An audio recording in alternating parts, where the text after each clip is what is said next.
Hi, Sam Dube here, and we're honored to be in the home of Professor Robert Barsky, who is a Canada Research Chair in Law at Carleton University, and we're here today to interview him concerning his debut novel, Hatched.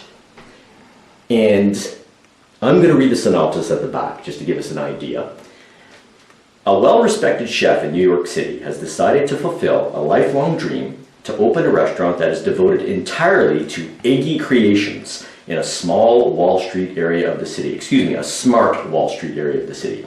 Working with an inspired architect, John erects his restaurant in the shape of a Faberge egg, modeled after those remarkable masterpieces that were offered each year by the Tsar to his lovely wife in the years leading up to the Russian Revolution. Faberge Restaurant becomes the destination for the wealthiest of New York City clients, but it's also the place where a plan is hatched by 3 former college roommates to counterfeit billions of dollars and shake the United States economy to its very yoke. A rollicking novel filled with intrigue, passion, and voluptuous egg recipes, Hatched is a sumptuous treat. Thank you so much for having us in your home today, Robert. It's a pleasure. So could you please give us the premise of your novel? Sure. So it all begins, the story really began during my honeymoon with Marcia. We had this magnificent, powerful, wild dream. And I woke up and I thought, oh, I have to tell Marcia what this was. I couldn't remember. You know the way it is. Oh, yes. So I said, Marcia, I want to, and then all of a sudden it all came back. And it was really the premise that I had dreamed. So I dreamed that college roommates who had been disgruntled by inequality in the American system and who had allegiances to the ideas of social justice had all dreamed of one day challenging the ways in which inequality is reinforced in American society. And they all wanted to bring down the system. And the dream that they had was to print so much money that they would create a blip in the economy. That suddenly the American government would say, wow, the economy is doing really well, things are really humming along. But in fact, things were not going so well. The only reason why there was this little blip was because there were billions and billions of dollars being pumped into the economy. And part of their ambition was to pump it into the economy by putting it into the poorest areas of cities. So they would leave garbage bags filled with millions of dollars in various places, and so that the money would actually get distributed amongst the people. So that was the dream. But the dream also had eggs in it. And so for years I worked on this novel and decided that the entire novel should take place inside of an egg. And specifically inside of a Faberge egg. So these are examples of Faberge eggs. I wish that they were real, since they're worth about $20 or $30 million each. But these are, this was actually the first, this is a replica of the first Faberge egg. And inside you, typical of the Russian tradition, in Easter you have another egg, and inside of that egg you have a little hen. Oh, wow. So you've got this idea of there being layers upon layers upon layers that ultimately lead into some kind of profound truth. And that, in a sense, is an egg. An egg is what we consume, what all of us eat in so many different ways. But the egg is also the very basis of life. And that's a kind of image and a symbol that's been really important to me as I wrote this novel.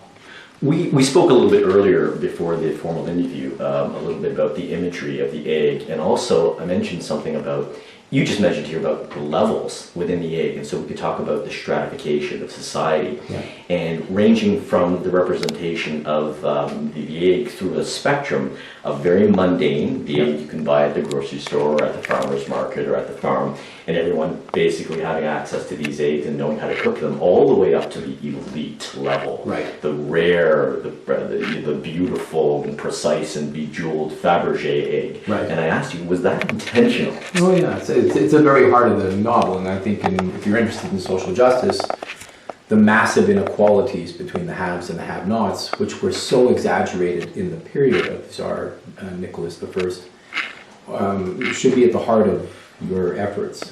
And in this case, that is the premise of the novel. The novel takes place inside of a fabulously expensive restaurant. in the Wall Street area. Shaped like A Faberge egg. So you imagine a restaurant that looks like this. And there's a door, and in go the very wealthiest people of society. But of course, in the back door goes workers who struggle to make the best recipes, the best egg dishes imaginable. And they make, maybe a decent living, but generally speaking, they make a living. And having worked in restaurants and seen extremely wealthy people come in while we were slaving in the back and struggling and so forth and so on, it becomes a kind of upstairs, downstairs story. And you do feel that there is that inequality, particularly in extremely elite institutions, is so marked. And so that, because all of my work is wrapped up in challenging racism and xenophobia and social injustice. Yes. That became a very central part of the novel. And there's a character in there who dreams of being a writer. So he lands up winning a competition. He enters many, many writing competitions. He wins one competition for the American Egg Association. And with that money, he's able to take a little bit of time off of his normal business, which is moving. And he knows about this amazing, expensive, phenomenal restaurant in New York and thinks, where better could I go to write a novel about eggs and inside of an egg restaurant? The problem with this egg restaurant is that there's nothing under $200 on the menu. So every time he goes in there, he has to check his balance and say, can I actually be in here? And he keeps overdrawing his account and so forth. So he is, in a sense, the person who's betwixt and between. He's between the wealthy client and the worker, and writing and trying to be inspired. But he's also playing with eggs at the table, so all the people are kind of making fun of him. Here's this kid, playing with these eggs. What does this mean? And he is, as I said, he's hoping to write the great American novel. So again, we talked about this earlier, a novel within a novel. Absolutely. Yeah. And there's a stratification there as well, isn't there? There is a stratification because, what is a novelist is somebody who is working with primary materials, language, and hoping that someday the work enters into the world. Right. In other words, you hope that the novel hatches. There's also the image of the egg representing life or pre-life. Yeah. And you talked about this conspiracy to inject billions of counterfeit dollars into the U.S. economy and raising hell and having to respond to particular demands. Yeah. Can you talk a little bit about the genesis of that revolution within the restaurant? Sure. So it is a revolutionary novel. The people who work in the back are led by this guy named Nate, who is committed to changing the dynamics of contemporary society. So he reads anarchist works, and that's a connection to my own work because with the biography of Chomsky. Yes. Yeah, he reads the history of anarchism and he tries to preach this to the various people who work in the kitchen, including his girlfriend. His one-time girlfriend, who actually lands up being the main character in the novel. Oh, okay. And he dreams of the day when the people, the elite, who are sitting on the other side of the wall, will be brought down by the efforts of the revolution. Little does he know that there are 3 roommates who are themselves billionaires. They've all made a lot of money, who come together inside of this restaurant to discuss a plan to bring down American capitalism and bring in social justice. And it all starts because one of the roommates went to Italy once, and this is based on a true story that happened to me. So in the story, I talk about this one roommate, Ted, who goes to Italy and meets a man who actually prints money. And this happened to me. It was the strangest thing. I'm writing a novel about forging enough money to bring down American capitalism, but what do I know about forging money? I read books about it, and I met scientists who were able to explain to me some of the dynamics of the paper and the printing and so forth and so on. But it's very hard for somebody who's a novelist to understand what it takes to actually print real money. And this comes out of a story that I had invited a scholar of French modernist literature to Vanderbilt University, where I was a professor. She's absolutely lovely, fascinating person.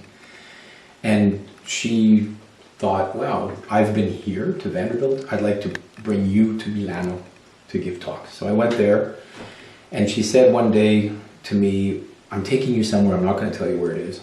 It's a special place, and don't ask me any more questions about it. So in the night, we drive off into the distance, and we're about an hour and a half from Milano. We go to an industrial area, and this door goes up, one of the factories, and there stands a man. And you thought you were in for it right there. I thought this is going to get murdered outside of Milano. And the man turned out to, he didn't speak any English. I know some Italian. We begin to talk. And it's her father. He has this factory. And he has invited me to the factory because he knows I love motorcycles. We go downstairs, and he has 100 motorcycles, one from each year from 1900 to 2000, all Italian. Wow. And he starts them all up. So it was very exciting, dramatic, and it's a very, very strange thing to happen late at night in an hour and a half from Milano. And then he says to me, do you want to see what I make upstairs? So I said, I'd love to see this factory. I go upstairs, and there are printing presses everywhere. And he says, I print money. Wow. That's my job. I am one of the 3 factories that creates the euro. And his particular contribution was that he prints the numbers and the lines onto the paper. So here I am standing in a money factory, dreaming of other things. But, maybe that's testament to your nobility of character. The coincidence was too extraordinary. And it's, that's the premise by which I come up with this idea that one of the roommates knows something about money and then thinks, why don't we just print so much money that the entire economy will be awash in cash. Wow. And everything will look great. And the president can stand up and say, it's a little bit like today, by the way. It's not counterfeit money, but it really is very filthy money, considering the way in the United States, the unfair taxation that has led the Amazons of the world to pay nothing and the poor to pay more. We could draw parallels, I think, with that society. But the president says, look how great things are going, and then he gets a little phone call saying, you think things are going great, but in fact we've been dumping billions of fake dollars into your economy. And we're happy to reveal that to the American populace before the election, which will bring down your government. Or you meet with us, and you meet our demands, which are to change the way that American government spending is done to favor the poor rather than the rich. Wow. So, and this is all being talked about inside of this egg, which, as it turns out, I'll reveal many things, there's many more to say, but the egg itself is the shape of the restaurant, and it's in the shape of one of these beautiful eggs. And it's decorated on the inside with eggs. All the food that's served in this restaurant is connected to eggs. Everything from caviar to waffles made of egg whites to egg dishes. Wow. Little do we know, until later, that the egg itself is also alive. Oh. This is an actual egg. Oh, wow. Somewhere in the middle of the novel hatches. Okay. Ooh, okay. So it's got a kind of dreamscape perspective right. as well. Okay, I was unaware of that. All right, well that's intriguing. What a twist that is. But also you mentioned some sumptuous recipes being introduced throughout the novel as well. So I think there's an added attraction there. Totally, and I cooked at very fancy restaurants. It was the way I paid my way through college. And so I began to accumulate some very complex egg recipes, and they're in there. There are a few. There are some very interesting ways that the Chinese cook with eggs, and not just the eggs that we're accustomed to. Right. There are many more birds that produce eggs that we don't eat. And there's a fascinating history of eggs. In North America, turkey eggs used to be more popular than hen eggs. So there's also just the ways in which tastes shift and so forth. But eggs, as you suggested, it's a building block of life, and it's a building block for endless recipes that we consume. And clearly a building block for revolution. In Totally. Well, I'm just imagine, pre-revolutionary Russia was a society built on inequality, massive inequality. And every year the Tsar would commission from Faberge one of these eggs, which are today worth millions. They're intricate, they're beautiful. This one here, for example, contained a train that was made of gold that actually functioned. So you've got this miniature, magnificent little train that you'd wind up and would travel around. And in fact, each of the eggs that Faberge made has something inside of it. And many of the things that are inside of it would actually function. Yeah. So, so the population of Russia, which is at the time living with the destitution that the serfs were living in, knows about these fabulously wealthy aristocrats, the wealthiest aristocrats in the history of the world, that are doing things like commissioning these eggs. So it's a story of Faberge, but Faberge itself is a story of not only the Russian Revolution, but the story of the most fabulous inequality that I think the world has ever produced. So I want to touch on that a little bit more. You mentioned having worked in many high-end restaurants and accumulated these recipes, and thus skill.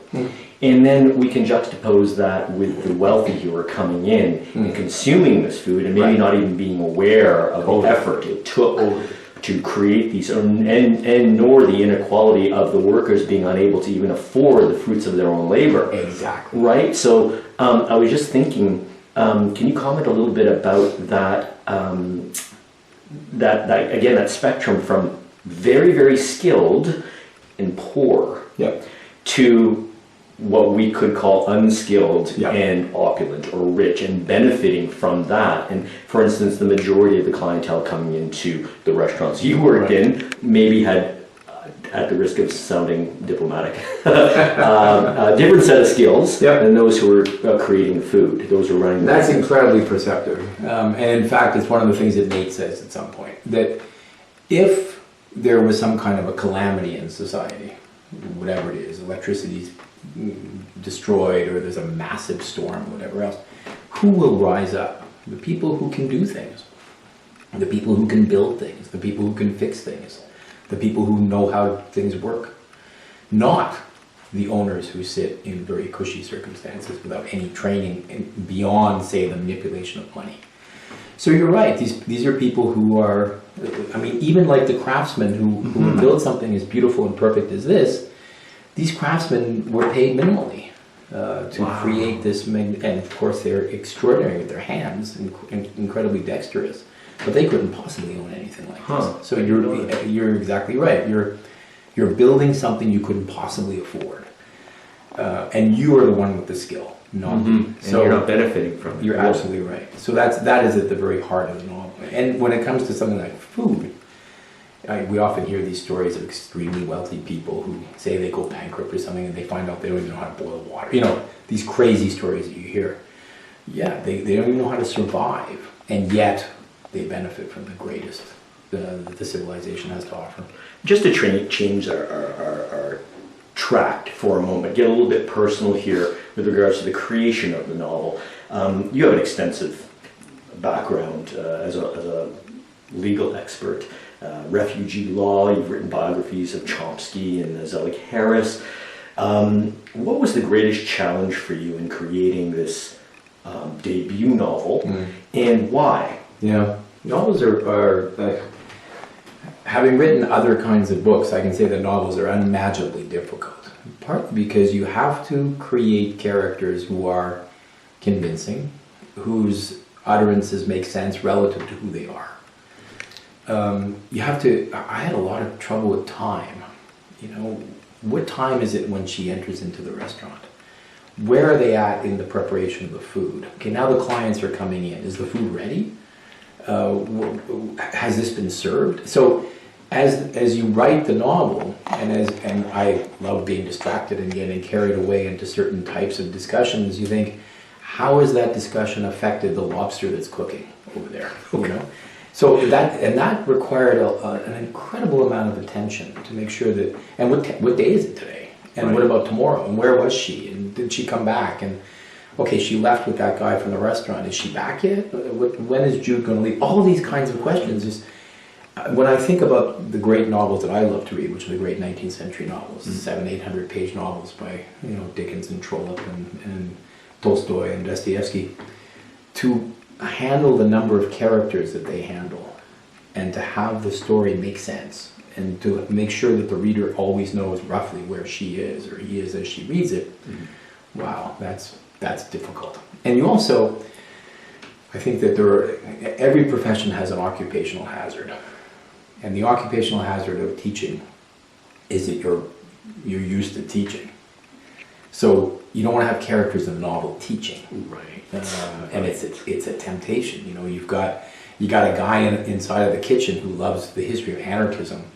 He's got a girlfriend who works there. You don't want to have him teaching, but you do wish to convey the information that he is finding so exciting as he thinks about bringing down American capitalism. So yeah, these are really, really hard. So it took me 7 years to do this thing. Wow. Well, you're clearly passionate about the ideas and the messages. What ideally would you like to get a reader to get out of your novel, ideally? I guess I feel about art that we who enjoy it need to enjoy it in our own way. So I guess I would love for there to be a powerful experience, be it what it may, but not a particular message. Okay. You know, and there's enough ambivalence and confusion and so forth amongst the characters themselves, because at the heart of the novel there's a violent act that's committed, and there's also a religious component where this idea is betrayed, and you also land up siding with criminals. It's hard not to. This is like a bit like watching Breaking Bad. You know, you can't. You want Walt to get away with it, and you want these three guys to get away with it. You want them to print all this money, distribute it to the poor, destroy American capitalism. You want it. I mean, it's hard not to. And yet, what consequences would this have, you know, for other people? So outside the egg, so to speak. Outside the egg. Exactly. Wow. Okay. Is there anything else you'd like to touch upon concerning your novel, its creation, that perhaps you haven't had a chance to discuss in the past? Something that's been egging you on. Sorry, I couldn't resist. That's an exciting question. I knew we were in danger. I wasn't expecting it. Oh, geez, you got me there. Yeah, I guess it's really something that you've pointed out, and I think you've driven it home more powerfully than even I had thought of, which is the image of the egg is so absolutely fundamental. And you know, you think of everything from people's difficulty in conceiving a child, which has them thinking about their own eggs, to the ways in which, say, North American society has moved towards a particular egg, not because it's the best tasting, but because it's the easiest to ship. And that the sizes of eggs, which are in fact very irregular, have become regular, so the kind of homogenization that's very that eggs relate to. That eggs are, as you say, incredibly inexpensive, thank goodness, and many people survive on them. Mm-hmm.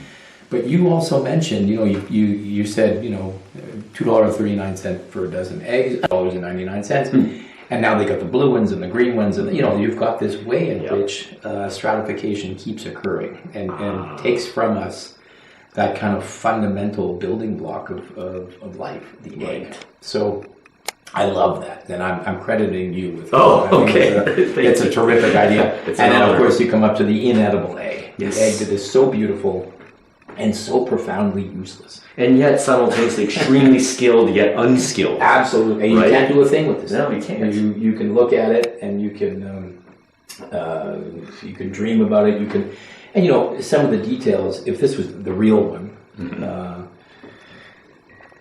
it's hard to imagine what went into this egg, but inside of it is a golden train that actually works. Wow. This is a map that's been carved onto the outside of the egg. Look at that, yes. Because this egg commemorates the Trans-Siberian Railway. So the map of Russia and all of the stations that the train services are on this egg. Wow. So the egg is, and then, you know, this is the image of imperial power, and so each of the eggs, and this is the Tsar's own carriage, each of the eggs that Faberge created is wrought with symbols and symbolism, all with the most expensive kinds of jewels, right, semi-precious materials that you can possibly dream. And they're all unique too, is that correct? Everyone's different. They're all different. And Wow. as far as we know, there are maybe around 30 in the world of this type. Faberge made many, many different types of jewels, but it's these eggs that are the most famous. Wow. Now, how can we get a copy of your book? I believe, ironically, Amazon, is that right? Amazon's the place, yeah. Yeah, it's available on all the big platforms. Okay. And who is your publisher, just to put that So the publisher is a fun group. It's Sunbury Press. Okay. They're based in Pennsylvania, in the U.S., and they have a series of other off-prints that they work on. I told them that I wanted to make an egg kind of cover.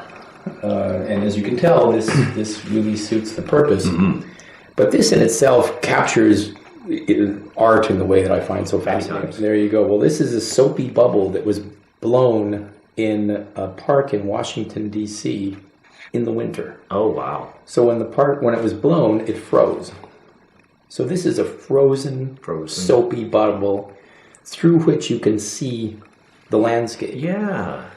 And then it was tinted gold and put into the shape of an egg. But this in itself is an artwork done by a photographer in Washington. So it's again symbols within symbols. Yeah, exactly. Especially the frozen and in the shape of an egg itself having a mildly spherical shape and then freezing in time. Exactly. Right. Yeah. And it's almost like we're looking in.